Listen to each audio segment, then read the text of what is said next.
ಅವರು ನಮಗೆ ವೋಟ್ ಹಾಕ್ತೀವಿ ಅಂತ ಹೇಳಿದ್ರು. ಅವರ ಫ್ಯಾಮಿಲಿ ಅವರು ಕೂಡ ಬಂದಿದ್ರು.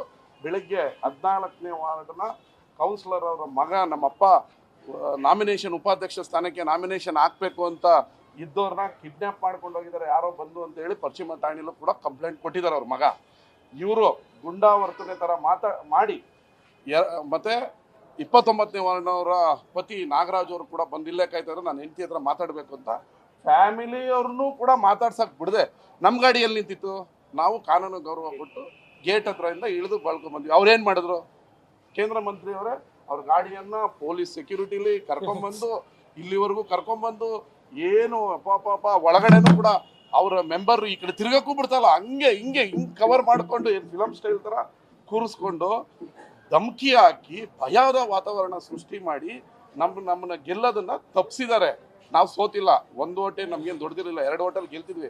ಭಯದ ವಾತಾವರಣ ಸೃಷ್ಟಿ ಮಾಡಿಬಿಟ್ರು, ಏನು ಆ ಕಡೆ ತಿರ್ಗಂಗಿಲ್ಲ ಮಾಡಂಗಿಲ್ಲ ಅಂತ ಹಿಂಗೆ ಹೌಚ್ಕೊಂಡು ಬಂದು ಮಾಡಿ ವ್ಯಾಮ ಮಾರ್ಗದಿಂದ ಗೆದ್ದಿದ್ದಾರೆ.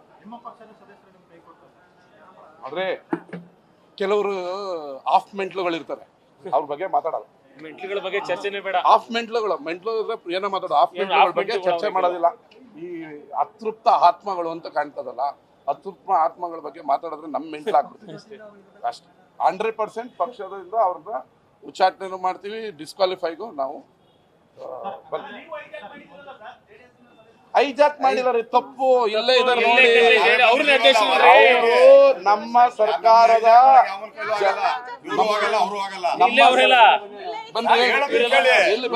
ಪ್ರಶ್ನೆ ಕೇಳೋದಕ್ಕೆ ಉತ್ತರ ಹೇಳ್ತಾ ಇದೀವಿ.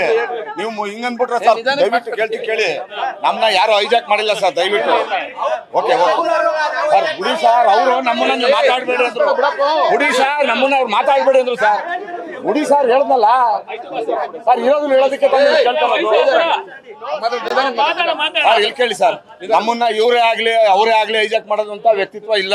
ನಮ್ದೇನು ಗೊತ್ತಾ ಸರ್, ಸಾರ್ವಜನಿಕವಾಗಿ ಕೆಲಸ ಮಾಡೋದಕ್ಕೆ ಒಂದು ಶಕ್ತಿ ಬೇಕು ಅನ್ನೋದಕ್ಕೆ ನಾವು ಪರವಾಗಿ ನಿಂತಿದ್ದೀವಿ ಹೊರತು ಯಾರ ಪರನೂ ಇಲ್ಲ. ನಾವು ನಮ್ಮ ಅಭಿವೃದ್ಧಿ ಏನು ನಡೆದಿದೆ ಇದುವರೆಗೂ, ಮೊದಲು ಇವ್ರು ಬಂದು ತಾವಿಂದ ಅದಾದ್ಮೇಲೆ ಇವ್ರು ಬಂದು ತಾವಿಂದ ನಡೆದಿದೆ, ಅದ್ರ ಬಗ್ಗೆ ನಾವು ಒಂದು ಒಲ್ಲು ತೋರಿಸಿದೀವಿ ಹೊರತು ಯಾರಿಂದನೂ ಯಾವ ಆಮೇಶನೂ ಇಲ್ಲ, ಯಾರಿಂದನೂ ಯಾರು ಇದು ಇಲ್ಲ ಸರ್. ದಯವಿಟ್ಟು ತಪ್ಪರ್ಥ ಮಾಡ್ಕೊಬಿಡಿ.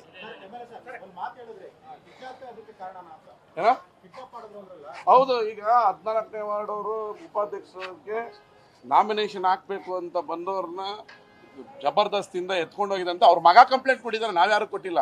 ನಮ್ಮ ಅಪ್ಪ ಉಪಾಧ್ಯಕ್ಷ ಸ್ಥಾನಕ್ಕೆ ನಾಮಿನೇಷನ್ ಹಾಕ್ಬೇಕು ಅಂತದವ್ರನ್ನ ಯಾರೋ ಬಂದು ಅಪರಿಚಿತರು ಬಂದು ಎತ್ಕೊಂಡೋಗಿ ಕೂಡಾಕೊಂಡಿದ್ದಾರೆ. ನಮ್ಮ ಅಪ್ಪನ ಬಿಡಿಸಿ ನಾನು ನಾಮಿನೇಷನ್ ಹಾಕ್ಸ್ಬೇಕು ಅಂತ ಹೇಳಿದ್ರು. ಅವ್ರ ಅಪ್ಪನ ಹೆಂಗ್ ಕರ್ಕೊಂಡು ಬಂದ್ರು ನೋಡಿದ್ರಲ್ಲ, ಮಂತ್ರಿಗಳು ಪಕ್ಕದಲ್ಲೇ ಕೂರಿಸ್ಕೊಂಡಿದ್ರು. ಈ ಕಡೆ ಒಬ್ರು ಆ ಕಡೆ ಒಬ್ರು, ಏನು ಈ ತಿರ್ಗಂಗೆ ಇಲ್ಲ, ಈ ಕಡೆ ಆ ಕಡೆ ಶೇಕೆ ಇಲ್ಲ, ಗೊಂಬೆಗಳ ಥರ ಕೂತಿದ್ರು ಒಳಗೆ.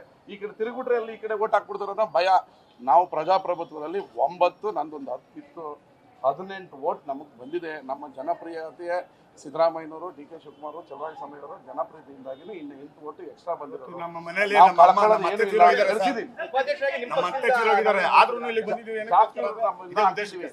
ಅವರು ನಾಮಿನೇಷನ್ ಹಾಕೋರ್ನ ಕರ್ಕೊಂಡೋಗಿದ್ದಾರೆ, ಪಶ್ಚಿಮ ಠಾಣೆಯಲ್ಲಿ ಕಂಪ್ಲೇಂಟ್ ಆಗಿದೆ. ಎತ್ಕೊಂಡೋಗಿ ಜಬರ್ದಸ್ತಿಯಿಂದ ಎದುರಿಸಿ, ಇಲ್ಲಿ ನಾಗರಾಜ್ ಅವ್ರಿಗೆ ಹುಷಾರಿಲ್ಲ, 29ನೇ ವಾರ್ಡು, ನನ್ನ ಪತ್ನಿನ 4 ದಿನದಿಂದ ಮನೆ ಕಳಿಸಿಲ್ಲ, ನಾನು ನೋಡಬೇಕು ಅಂತ ಇಲ್ಲಿ ಬಂದಿದ್ರು. ಅವ್ರ ಕಾರ್ಯಕರ್ತರು ಎಷ್ಟು ಗುಂಡಾಗಿರಿ ಮಾಡ್ಕೊಂಡು ಹೆಂಗೆ ಅಟ್ಯಾಕ್ ಮಾಡಿದ್ರು ನೋಡಿದ್ರಲ್ಲ ನೀವು. ಪಾಪ ಯಪ್ಪ ಹುಷಾರಿಲ್ಲ, ಏನಾಗಿದೆ, ಅವ್ರ ಮನೆಗೆ ಹೋಗಿ ನೋಡ್ಬೇಕೀಗ.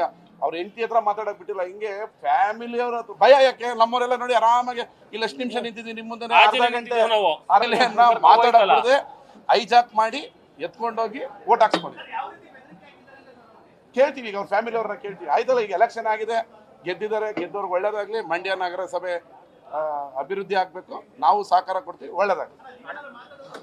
ಈಗ ಕೇಳ್ತೀವಿ, ಅವ್ರ ಮನೆಗೆ ಹೋಗಿ ಕೇಳ್ತೀವಿ, ಹೆಂಗೆ ಎದುರಿಸವ್ರೆ ಏನೆಲ್ಲ ಕೇಳ್ಬೇಕಲ್ಲ, ಅದೆಲ್ಲ ಕೇಳ್ಕೊತೀವಪ್ಪ. ಈಗ ಕೇಳ್ಕೊತೀವಿ, ಅವ್ರ ಫ್ಯಾಮಿಲಿ ಅವ್ರನ್ನು ಮಾತಾಡಕ್ ಬಿಡದೆ ಎದುರಿಸಿ ವೋಟ್ ಹಾಕ್ಸ್ಕೊಂಡಿದ್ರೆ ಏನಂತ ಕೇಳ್ತೀವಿ. ಓಕೆ, ಧನ್ಯವಾದಗಳು. ನ್ಯೂಸ್ ಫಸ್ಟ್, ನಿರ್ಭೀತಿಯಿಂದ ನಿಮ್ಮ ಪರವಾಗಿ.